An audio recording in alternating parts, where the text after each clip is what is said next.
Bienvenidos a esta primera edición del 2002 de Diálogos NSC en este mes de enero.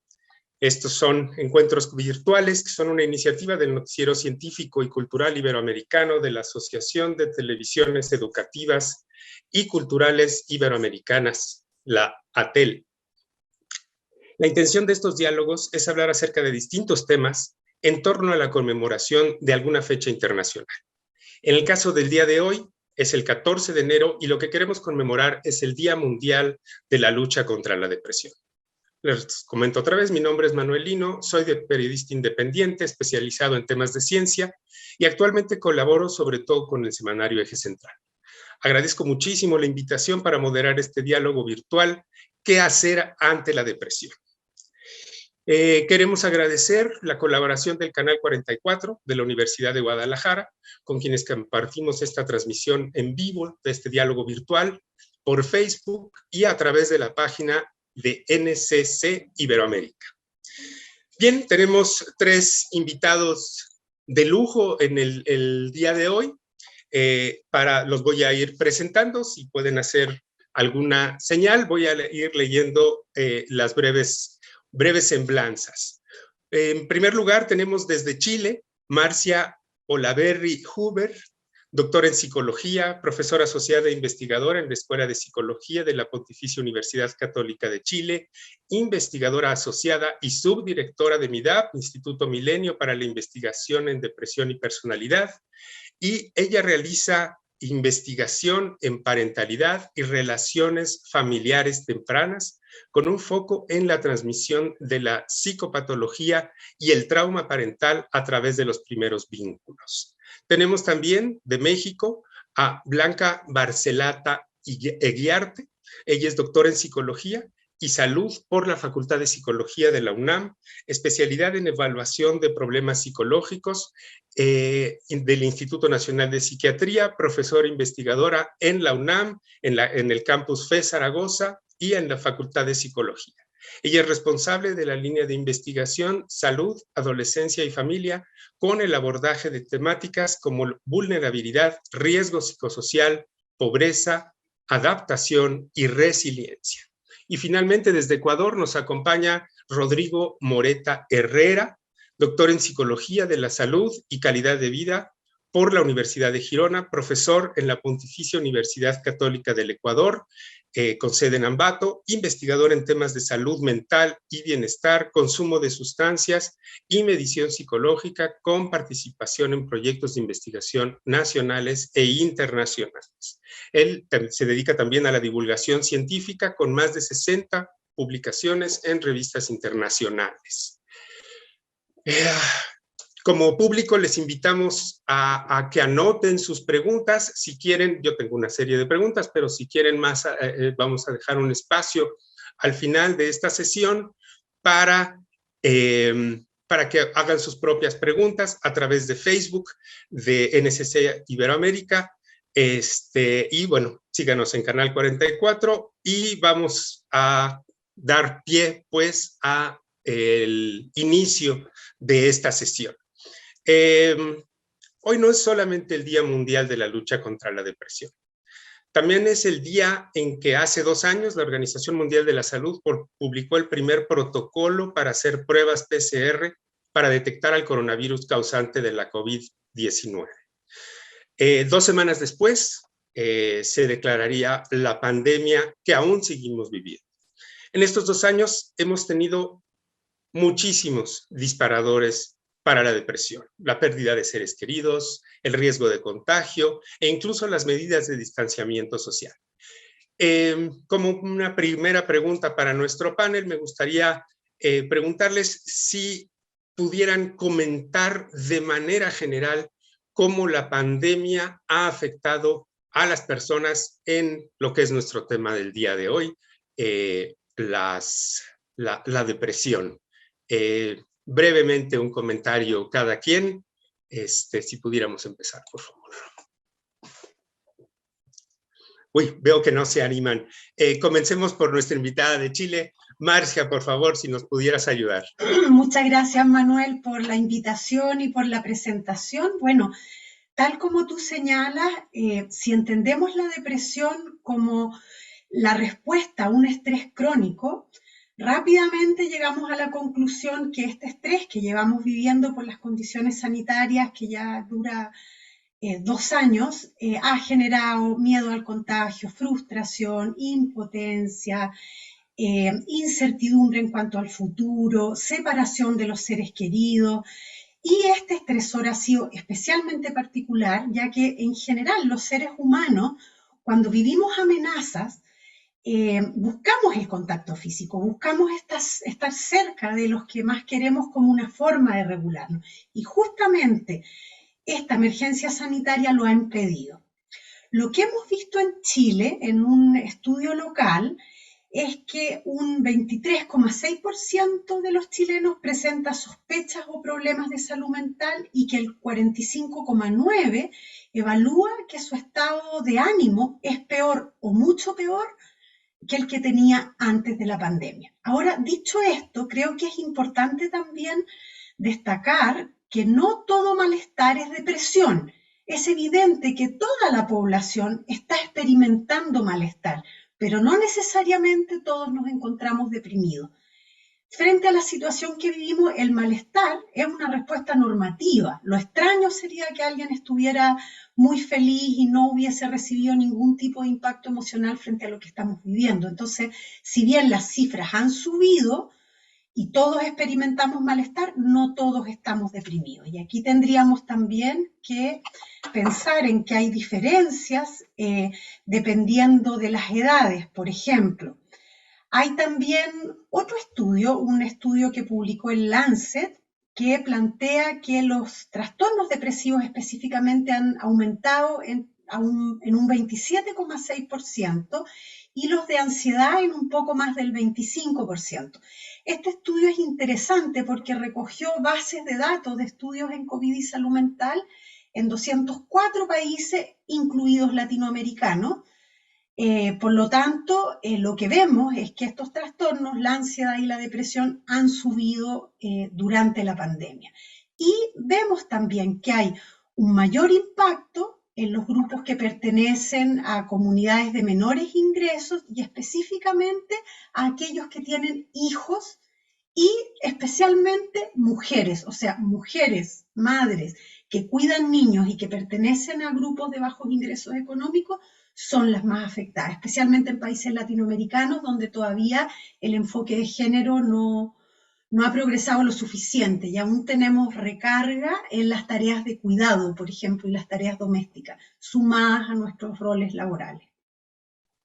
Doctora Barcelata Blanca, ¿podrías ayudarnos un poco también a completar este panorama? Tengo la impresión de que los adolescentes son un grupo de edad particularmente afectado en estos días. ¿Podrías comentarnos acerca de eso? Sí, muchísimas gracias también. Reitero mi agradecimiento por la invitación y por la oportunidad de estar con ustedes y con su audiencia. Bueno, agregando un poquito a lo que menciona la doctora Marcia, sí, definitivamente hay una tendencia en términos de depresión y ansiedad a la que va incrementándose, es decir, una tendencia a la alta. Sin embargo, no hay que olvidar que hay una amplia variabilidad en la respuesta precisamente a esta situación adversa, a este macroestresor como es la pandemia.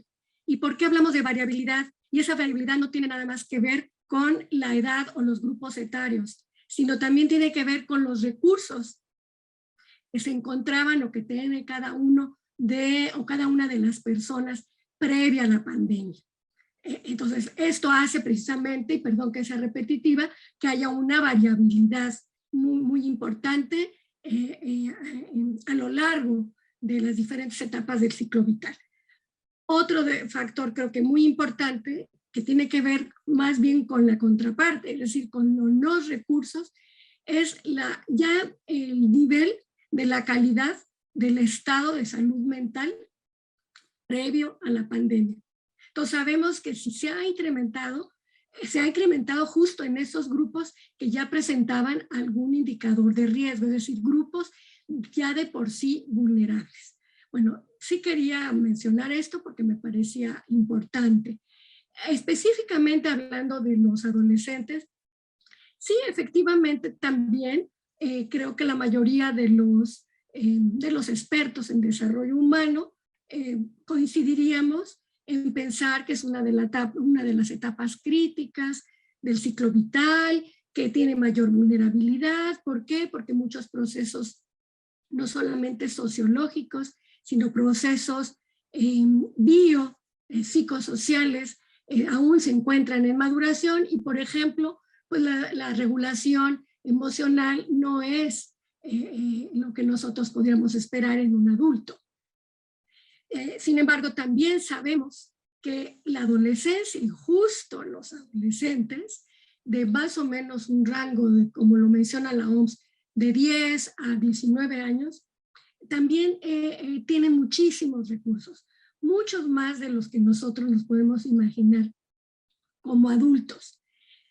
Y por último, entonces, quisiera, para redondear un poco el asunto, es que si bien es cierto que cada grupo etario y cada persona en lo individual puede tener mayor o menor vulnerabilidad, no hay que olvidar que finalmente la salud mental es producto de la interacción dinámica de diferentes variables que van desde lo biológico hasta lo contextual, como es la pandemia.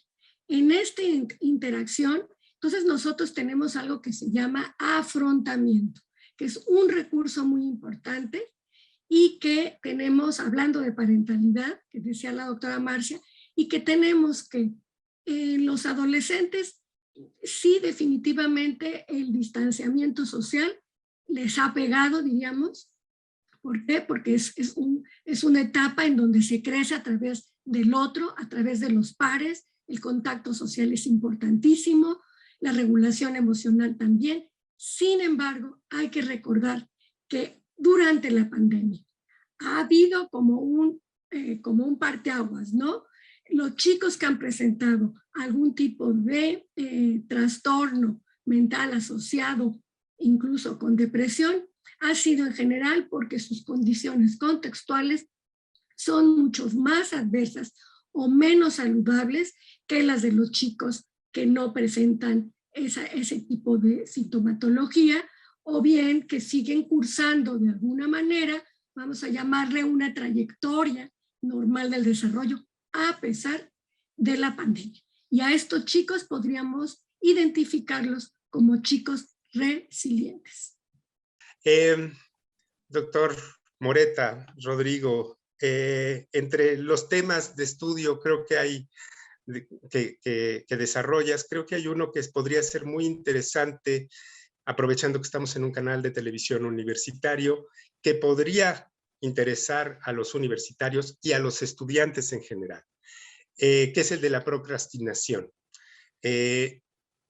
Esta pandemia que nos ha obligado a tener nuevos hábitos de estudio, de trabajo, ¿cómo ha afectado esto, no sé si llamarlo, ya me corregirás, mal hábito? ¿Cómo nos ha afectado? ¿Tiene alguna relación con la depresión? En fin, ¿cómo ha cambiado el panorama en ese sentido aquí? Buenos días allá, Manuel, un gusto nuevamente. Igual, muchísimas gracias por esta oportunidad, por la invitación que han tenido. Es un gran momento precisamente para hablar sobre aspectos asociados a la salud mental, que quizás en el contexto de la salud en general asociado a la pandemia, es una de las áreas que ha sido fuertemente descuidada. Creo que los efectos primarios de la pandemia asociados a la respuesta biológica, bien o mal, están siendo tratados, intervenidos, quizás porque son más urgentes, son emergentes precisamente por las consecuencias que ocasionan en la salud física, pero algo secundario es la salud mental. Hoy estamos viviendo ya los efectos asociados, colaterales, ¿no? Asociados al COVID. En este caso, pues estamos viendo la respuesta psicológica adversa, como decían pues mis colegas anteriormente. Uno de los elementos que se observa muchísimo es la respuesta depresiva y ansiógena, que sí, evidentemente ha aumentado. En gran parte de esto, aunque existen muchas explicaciones, lo que nos habla eh, como factores de riesgo asociados a este incremento de la patología, en especial la depresión, están asociadas a mm, al afrontamiento, a la adaptabilidad, también están asociados muchísimo al entendimiento del sufrimiento, que es una cosa que llama mucho la atención en unos estudios que hemos venido realizando, que están próximos a publicarse. Hemos identificado que las personas, la respuesta emocional de las personas es más fuerte en aquellos que ven el sufrimiento de sus seres queridos que se consumen por el coronavirus o que mueren, que en el propio sufrimiento personal cuando uno tiene la enfermedad. Y nos dice precisamente que el factor social de alguna manera nos está afectando. Ahora, conforme a la pregunta que tú me haces, Manuel, sí, cuando hablamos de procrastinación, si estamos hablando de un fenómeno que, claro, depende del contexto. En el contexto universitario sería la procrastinación académica. Y bueno, yo quiero hacer una aclaración en primero, ¿no? Una cosa es la saturación de actividades, que creo que muchas personas, por la modalidad de teletrabajo, de teleeducación y esos elementos asociados a la restricción, está haciendo que las actividades que normalmente las realicemos, ¿sí? Simplemente no nos alcance el tiempo para poder ejecutarlas. Que eso es un fenómeno que está pasando en el contexto laboral, en el contexto educativo. Y otra cosa es la procrastinación, que en cambio es un fenómeno que se caracteriza porque a pesar de que dispongo de tiempo, a pesar de que tengo la posibilidad de ejecutar alguna actividad, ¿sí? Desplazo esa posibilidad de hacer esa actividad y la dejo para último momento.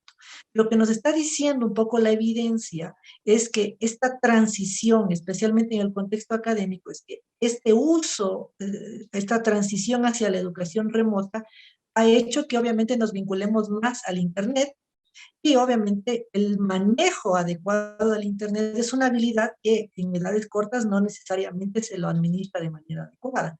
Entonces lo que nos dice es que el fenómeno del COVID está haciendo que la gente se dedique al Internet por fuerza, y claro, la falta de habilidades en el manejo adecuado del Internet hace que nosotros desplacemos nuestras actividades y nuestras obligaciones académicas por, qué sé yo, sentarnos a ver videos en YouTube, o por el manejo de las redes sociales, que subirnos las fotos en Instagram. Entonces, esa es una de las explicaciones asociadas muchísimo al cambio de hábito que se está provocando en estos momentos.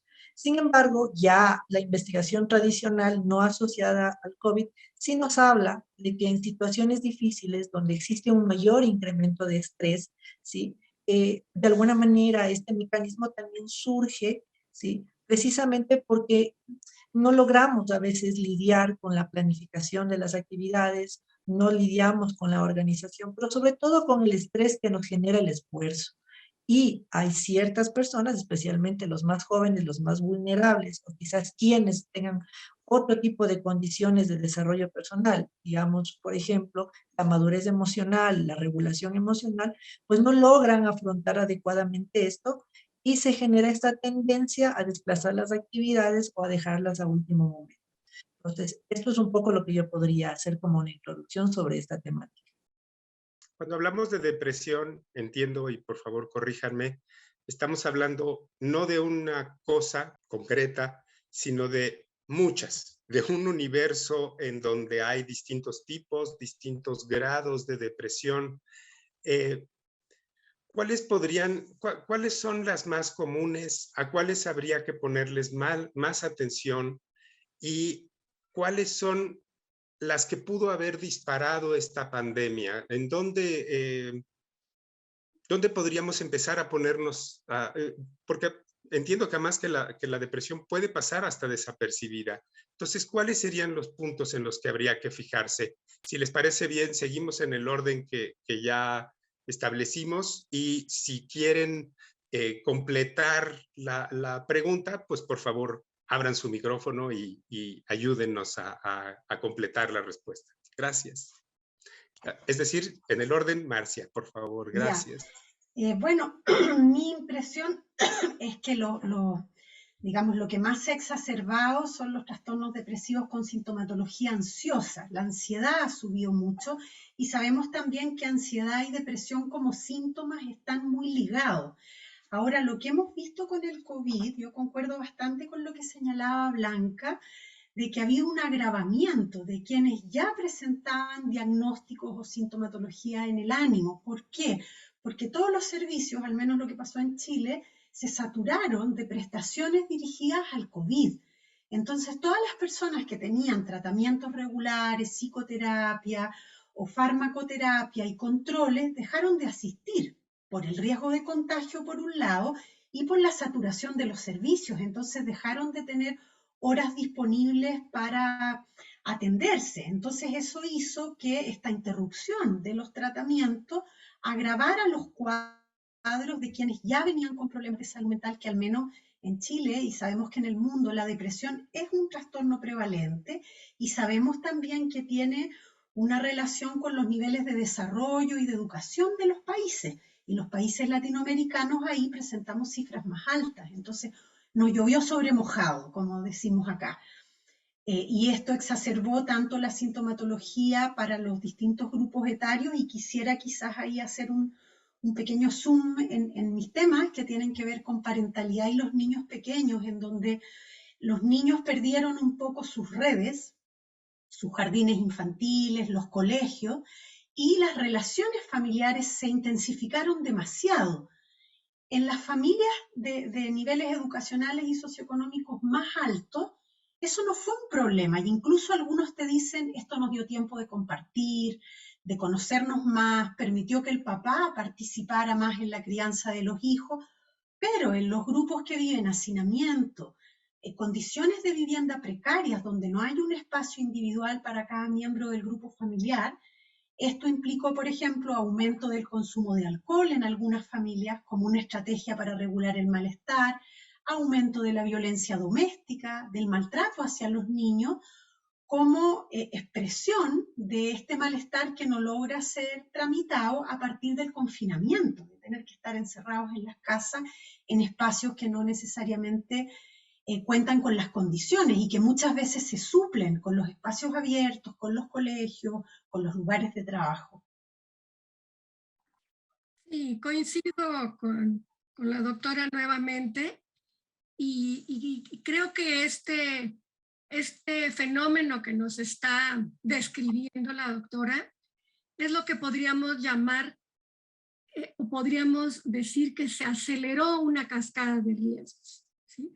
No es lo mismo contar, por ejemplo, con todos los dispositivos y las posibilidades de, por ejemplo, llevar a cabo actividades escolares y de trabajo desde casa, a no tenerlas, ¿no? Entonces, definitivamente, yo diría que los grupos más golpeados, ¿sí?, por la pandemia, obviamente fueron los grupos económicamente vulnerables. Por ahí está a punto de salir un libro del cual me hicieron el honor de invitarme a colaborar con un capítulo, y digo el honor porque el libro lo coordina un economista y una antropóloga y demás. Y bueno, a lo que voy es que finalmente la pandemia tiene muchas caras, y esas caras se reflejan en los diferentes niveles y forma de expresión de la salud mental. Entonces tendremos obviamente algunos cuadros depresivos moderados, otros ahora sí que medios, sí, o moderados, y otros como mucho más fuertes. Y creo que algo importante que has mencionado, Manuel, lo que nos preguntas es cómo podríamos detectar, ¿no?, en un momento dado, si es una reacción, vamos a llamarle normativa, esperada, ¿sí? Una reacción emocional, normativa, emocional, conductual, cognitiva, esperada dada estas circunstancias que nos ha impuesto la pandemia, o cuando vemos que como que ya hay una desviación, ¿no? Y que ya podríamos empezar como a estar alertas, ¿sí? Yo creo que hay 3 indicadores importantes. La frecuencia, por ejemplo, la frecuencia con la que un niño, un adolescente, un joven o un adulto está llorando o expresa sentirse triste. Frecuencia, la intensidad y la duración, ¿sí? Hemos tenido diferentes tipos de pérdidas. Definitivamente las pérdidas más fuertes y las que dejan una huella importante, pues son las pérdidas humanas, las pérdidas de algún ser querido, incluso aunque no haya fallecido, de todos modos el tener a un padre enfermo, eso cambia la dinámica y por lo tanto exacerba esa sensación de presión, por ejemplo, en los adolescentes. También se han perdido mascotas. Sin embargo, bueno, como que habría una intensidad en la expresión de la emoción, o se esperaría una intensidad distinta si pierdo a mi mascota a si pierdo, por ejemplo, a mi abuelo. Y eso yo lo he visto mucho, o lo hemos visto mucho justo en el programa de atención a adolescentes y familias, que pues que a pesar de la pandemia ha continuado ofreciendo atención psicológica, y muchas de las fuentes de ansiedad, o yo diría de malestar emocional, son las pérdidas, ¿no? Y ahí podemos nosotros como que calibrar la gravedad de la situación. Frecuencia, intensidad y duración. Muchísimas gracias. Nos están empezando a llegar preguntas del público y creo que vale muchísimo la pena escucharlas.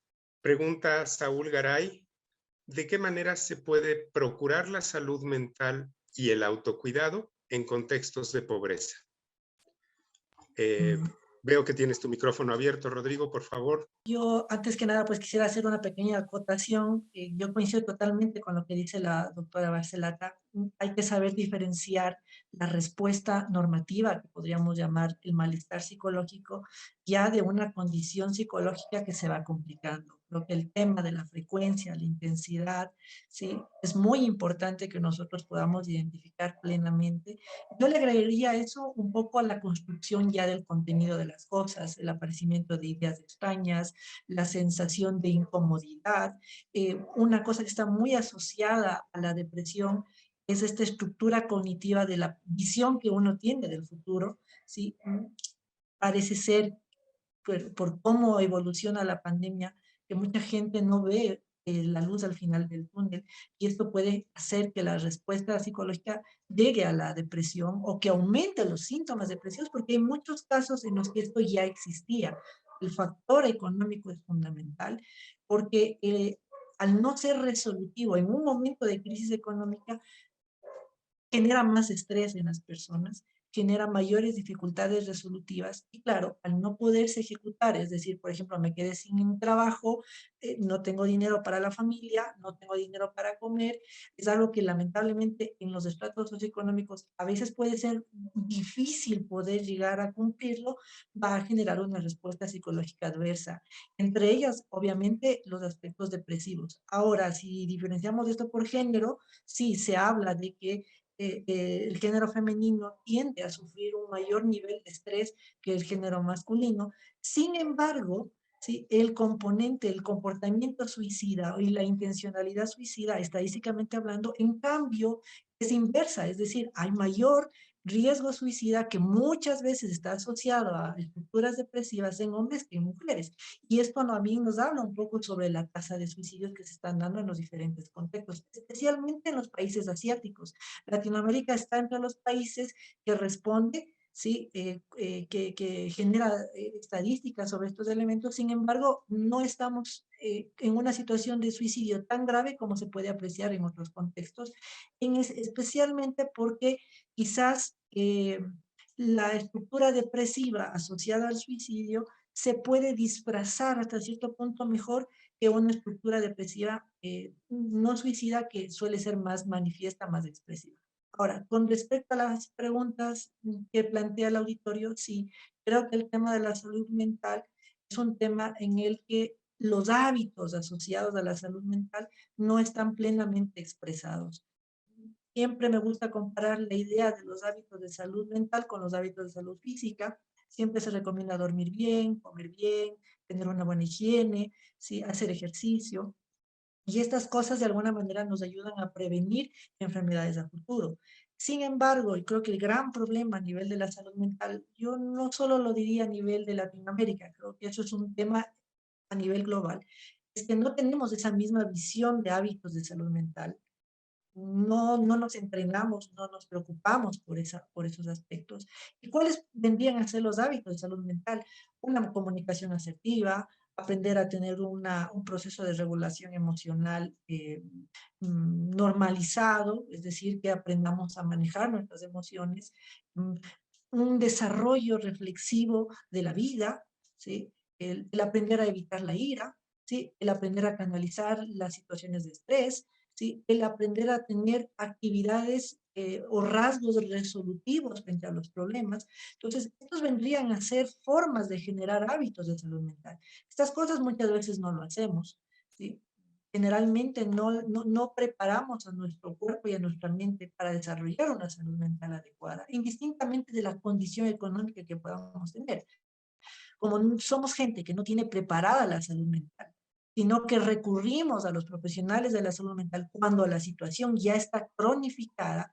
Entonces, básicamente, muchas veces los procesos terapéuticos son paliativos, ¿sí? No es un proceso terapéutico preventivo, y eso genera que el malestar sea más fuerte y que la recuperación pueda demorarse mucho más. Entonces, en este aspecto, hoy es el momento precisamente para generar hábitos de salud mental, organizando, planificando nuestra vida, evitando el estrés, evitando la ira innecesaria, asumiendo posturas resolutivas, relaciones sociales sanas y constructivas, ¿sí? El proceso para desarrollar esos rasgos de personalidad sanos que cuando la gente es joven lo puede hacer, y en el caso de los adultos, el aprender a corregir precisamente esos elementos que pues, no lo hemos podido manejar adecuadamente y que hoy, en este contexto de crisis, se hacen mucho más manifiestos. Entonces, la salud mental es algo que hoy en día, con más necesidad que antes, debemos comenzar a cuidarla y a tratarla. Laura Sandoval nos pregunta, mi hijo de 16 años ha tenido trastornos de sueño y alimentarios desde poco tiempo después del inicio de la pandemia, pero no quiere que lo lleve al médico. ¿Cómo lo puedo ayudar? Creo que este es un caso que puede estar muy generalizado. En mi casa está sucediendo también. Bueno, yo quisiera comentar algo de manera previa a intentar dar una respuesta más puntual a esta última pregunta que me parece importante. Creo que en general, y hoy lo hemos hecho, nos hemos enfocado mucho en la salud mental. Y bueno, pues claro, somos especialistas en ello. Sin embargo, creo que podríamos pensar más en salud, punto, en salud integral, sin tratar de dualizar de manera tan ¿cómo diría? Como estática, la salud física por un lado y salud mental por otra. Creo que esa época ya quedó un poquito atrás, ¿sí? Sabemos que decimos salud, cuerpo sano, así decimos, ¿no? En mente sana. Y también es viceversa, ¿no? Una mente sana en un cuerpo sano. Hace un momento comenté que finalmente, si nos vamos a querer centrar en salud mental, la misma salud mental es producto de la interacción de factores biológicos hasta macrosociales, macroeconómicos, etcétera, ¿sí? Lo comento porque uno de los hábitos o que podríamos retomar si es que no los hemos hecho para poder yo diría, aplicar un protocolo, es decir, una serie de pasos para mantener nuestra salud mental, tiene que ver con el mantenimiento de la propia salud física. ¿A qué voy? Por ejemplo, caminar, hacer deporte, si podemos, en nuestra casa, ver algún programa, dentro del confinamiento, un programa de televisión en donde estemos haciendo ejercicios, ¿sí? Conectarnos, la parte social, por supuesto, también es importante, conectarnos a través precisamente de las redes sociales, de estos dispositivos, con alguien que nos escuche, con alguien que podamos platicar, no solamente de la pandemia, sino de muchas otras cosas más. ¿Por qué? Porque recordemos que la depresión, y creo que nos saltamos esa parte, de entrada podríamos decir que hay dos tipos de depresión, una depresión endógena y una depresión exógena. La pandemia vino a endógena, nos referimos cuando hay algún elemento de tipo biológico, de tipo orgánico, que genera ese estado depresivo. Por ejemplo, alguna alteración en los neurotransmisores. Para el público general, algún problema, alguna limitación en nuestro sistema nervioso, ¿no? Y por eso a veces acudimos con el psiquiatra, no porque estemos locos, sino simplemente, así como a veces nos enfermamos de otra cosa, pues tenemos que ir a que nos den medicamento. Y está la depresión exógena, es decir, es aquella que básicamente el estado deprimido es a consecuencia de un disparador, de una situación externa, como en este caso, ya lo hemos mencionado reiteradamente, la pérdida de algún ser querido o la pérdida de algo muy preciado, ¿sí? Y ese algo muy preciado tiene que ver con la valoración subjetiva que hace un sujeto. Por eso hablo de variabilidad.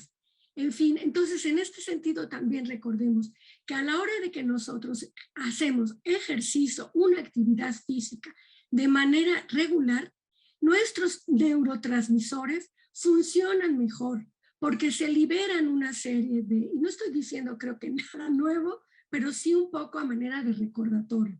Se liberan una serie de sustancias que hacen que nuestro sistema en general funcione mejor. Lo comento a raíz de esta falta, por ejemplo, de apetito o de estos trastornos o alteraciones de sueño, que efectivamente es una de las áreas con mayor frecuencia reportadas, por lo menos en población joven.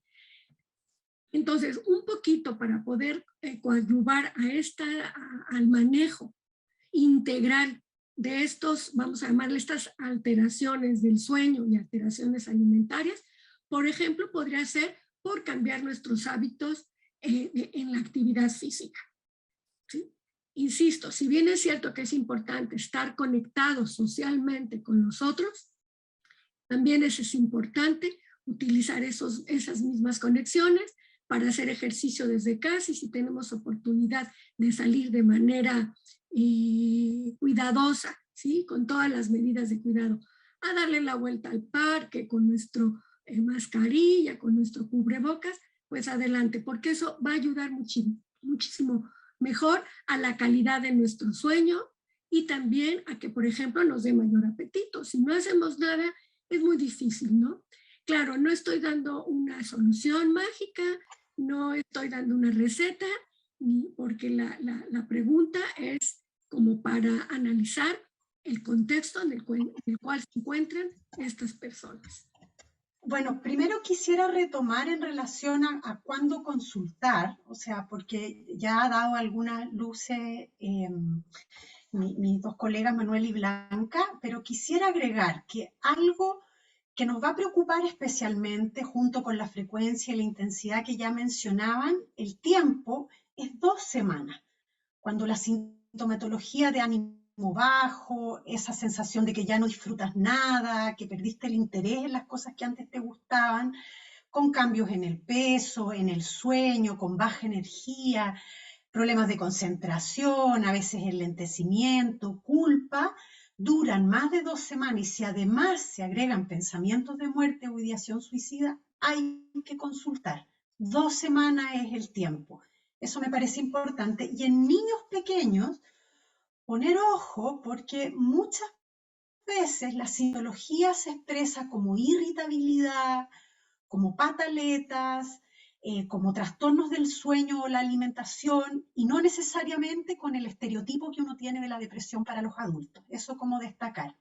Y pensando en la pregunta que hace Saúl, y no recuerdo el nombre de la señora que preguntó por su hijo adolescente, primero yo, sumando a todas las recomendaciones que me parecen súper pertinentes que da Blanca y Rodrigo sobre el cuerpo, el cuidado, los ritmos biológicos, el deporte, agregaría también lo importante que es hablar, contar lo que nos pasa, contárselo a alguien cercano, recibir una escucha sensible y empática. O sea, probablemente a este chico adolescente algo que le ayudaría bastante es que la mamá le pregunte qué le pasa, cómo se siente, qué es lo que lo tiene triste, qué es lo que le duele, qué fantasías tiene, cómo ha vivido esta pandemia, qué ha significado para él.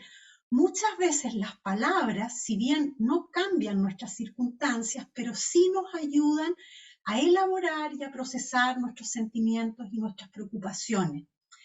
En ese sentido, los adultos tenemos una función muy importante con nuestros hijos que tiene que ver con ayudarlos a identificar sus estados internos, cuáles son sus emociones, sus creencias, sus intenciones, sus fantasías, sus deseos, para poder traducir un poco este mundo interno y buscar de qué forma estas sensaciones o estas experiencias se encarnan en la realidad. Mientras más pequeños son los niños, menos herramientas tienen para hacer esto. Y esto se logra en un vínculo seguro. No hacemos eso con cualquier persona, por lo tanto, los papás, las mamás o los cuidadores primarios, si es que es una abuela la que está criando a los niños, son las personas más indicadas para acompañar en los casos en que no hay tanta gravedad como para consultar, o incluso si es que esos niños requieren consultar o esos adultos. De todas formas, la comunicación, la construcción de vínculos seguros, el construir comunidad con los otros nos protege, resguarda nuestra salud mental y previene. Y agregar a esto también que es importante que la gente regule el tipo de información que recibe, especialmente para los niños. Hay personas que pasaron viendo televisión y noticias de COVID durante muchos días seguidos, contando la cantidad de muertos, por ejemplo, y eso no nos ayuda. Hay que buscar la información en fuentes confiables, hay que buscar la información que uno requiere, pero no la que nos está mostrando que subió el vandalismo, la violencia, la que está contando los muertos uno a uno y que solo nos genera angustia. También es importante retomar, como decía Blanca, otras actividades, otros temas de interés para poder recobrar un poco el bienestar. Y quizás algo que no sé si venía más adelante, pero un poco tú me mandabas la pregunta antes sobre los padres y como el rol de ellos con los hijos, cómo podemos ir mejorando, pensando en particular que esta situación de pandemia nos desafía como papás, como mamás, a tener que dar más de lo que ya dábamos. ¿Y qué recomendaciones podría yo dar para que intentemos hacerlo mejor? Bueno, primero, favorecer la confianza. Si no hay confianza, no hay vínculo. No nos vinculamos profundamente con una persona en la que no confiamos, por lo tanto, confianza con los hijos. Segundo, transmitirle que la relación es incondicional, que si ellos están tristes, enojados, si les fue mal o bien en el colegio, nosotros estamos ahí para ellos. Y no los estamos juzgando, queremos apoyarlos, queremos entenderlos, tenemos que mostrarnos disponibles. Y aquí algo que es muy interesante es que necesitamos para hacer eso reconocer cómo nos sentimos nosotros por dentro como mamás o como papá, y luego imaginar cómo se estarán sintiendo nuestros hijos con todo esto que está pasando, para empezar a construir un diálogo. ¿Qué te ha pasado? ¿Cómo te has sentido? Conversar sobre las experiencias, mostrarse curiosos. Los papás no sabemos todo sobre los hijos. Muchas veces creemos que tenemos todas las respuestas, pero no es así. Tenemos también que dejar la posibilidad de que la mente es opaca. No podemos leerle la mente a nuestros hijos. Tenemos que preguntar, tenemos que respetar también qué es lo que ellos necesitan, qué es lo que ellos ven. tenemos que tratar de entender, por ejemplo, en este caso del adolescente que dejó de comer, ¿qué le estará pasando por dentro a ese joven? ¿Qué querrá comunicar? ¿Qué le estará diciendo a la mamá? ¿Qué le estará diciendo él al mundo? ¿Cómo se sentirá que esta es la conducta que expresa? No solo tratar conductas para que aparezcan o desaparezcan, para que los niños no hagan rabieta, sino que tratar de imaginar qué es lo que le está pasando por dentro a ese niño. Y eso ayuda muchísimo a contribuir una base segura que nos permita lidiar y potenciar nuestros recursos para enfrentar las situaciones de crisis. Coincido plenamente y solamente agregaría algo que se expresa por lo menos en el título de un libro. Nadie da lo que no tiene. Y es un libro que si por ahí lo encuentran, capaz que hasta está en red, habla precisamente de esas relaciones entre los padres y en general, ¿no? Las relaciones humanas. Alguien dice hay que dar confianza, pero un padre que no tiene confianza ni en sí mismo difícilmente va a poder transmitir la confianza. Recordemos que los padres son el primer modelo, o los cuidadores son el primer modelo que tenemos, ¿no? Que tiene el ser humano. Y que esos padres van a seguir siendo muy, muy importantes aún en la adolescencia. Por supuesto, en la infancia ya lo dijeron. Pero que en la adolescencia también. Lo comento porque de repente ahí hay un mito, hay muchos mitos sobre la adolescencia. Una es que ya la adolescencia los adolescentes son independientes y no necesitan a los padres tan cercanamente. Sí, tal vez físicamente no, pero hay algo que se llama vínculo, que es ese lazo entre comillas como invisible, pero que ahí está y que se expresa precisamente en lo cotidiano. Entonces, creo que conocernos a nosotros mismos como padres es muy importante, porque no vamos a dar lo que no tenemos. Si nosotros estamos temerosos, si nosotros afrontamos de manera no productiva o estamos enfrentando de manera no productiva, no adaptativa esta situación de la pandemia, se lo estamos transmitiendo a nuestros hijos, ¿sí? Es decir, veamos primero cómo estamos nosotros lidiando con todos los retos en diferentes áreas que nos ha impuesto la pandemia. ¿Y por qué? Porque esa forma seguramente está influyendo, no es así decisiva, ni somos los únicos responsables, hay corresponsabilidad, pero sí influye de una manera muy importante en cómo enfrenten por ejemplo, en el caso de los adolescentes, también la pandemia. Y lo que decíamos, un ambiente cálido, un ambiente de escucha abierta, de escucha reflexiva, de escucha activa para nuestros hijos, pues es el pilar para poder hacer chicos fuertes que puedan enfrentar esta pandemia y otras adversidades más que se pudieran eventualmente presentar a lo largo de su vida. Eso es bien importante. Coincido plenamente. Solo quisiera agregar que como hemos hablado mucho del tema de los adolescentes, quizás es una mejor forma que se tiene para combatir la depresión, porque detrás de los adolescentes hay unos padres que a veces supervisan ese comportamiento. Y claro, creo que el mensaje a los padres es no no dudar de estas cosas que vemos. Si vemos un comportamiento extraño, sí, importante acudir a un profesional de la salud. Sí, puede ser un médico, un psiquiatra, un psicólogo que identifique adecuadamente lo que está pasando. Pero mi pregunta es, ¿y ahora qué pasa con la gente que no es adolescente y que ya no tiene detrás unos padres que lo supervisan? Es muy importante en el caso de los jóvenes, sobre todo los jóvenes, los adultos, ¿sí? Esa capacidad que tenemos nosotros de no subestimar las reacciones que estamos teniendo. Porque si bien es cierto que hay un mecanismo adaptativo, ¿sí? En el que uno cambia su forma de pensar, cambia su forma de emitir sus emociones, uno normaliza lo anormal, ¿sí? Que quizás ese es el error que sucede y por eso se cronifican las situaciones de depresión. Sí, creo que es importante que el adulto, el joven adulto, también pueda generar una capacidad de autorreconocimiento de su situación. Yo creo que no importa que sea o yo no sea psicólogo, pero yo puedo decir que a partir de la pandemia sí he tenido cambios cognitivos, sí he tenido cambios emocionales. Soy consciente de que no es la misma respuesta que solía tener yo antes de la pandemia. Y bueno, esa manera de percibir, ¿sí? También es importante que sea un mecanismo de alerta para que nosotros, por nuestra propia cuenta, sí podamos también buscar ayuda y que identifiquemos el cambio. Y si es que no tenemos esa capacidad de autorreconocimiento, es importante las redes de apoyo, los amigos, ¿sí? Los familiares cercanos, ¿sí? La pareja.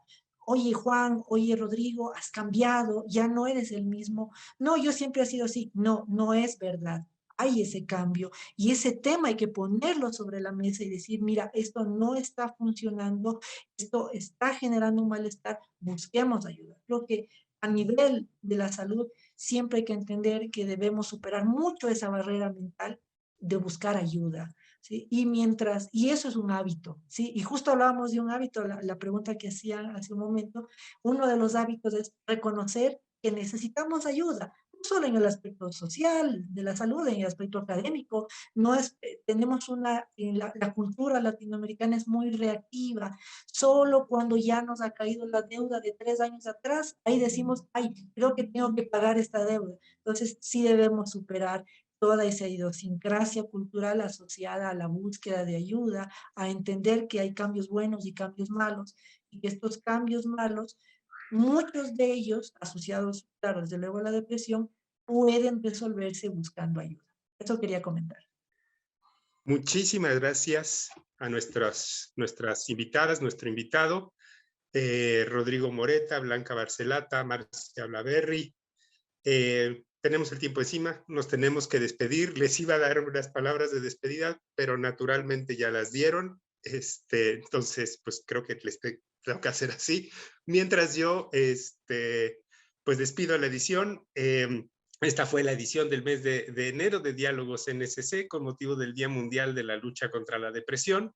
Agradecemos a nuestros invitados, nuestras invitadas, nuestro invitado, por compartir sus experiencias, sus conocimientos con los seguidores de NSC Iberoamérica y del Canal 44 de la Universidad de Guadalajara.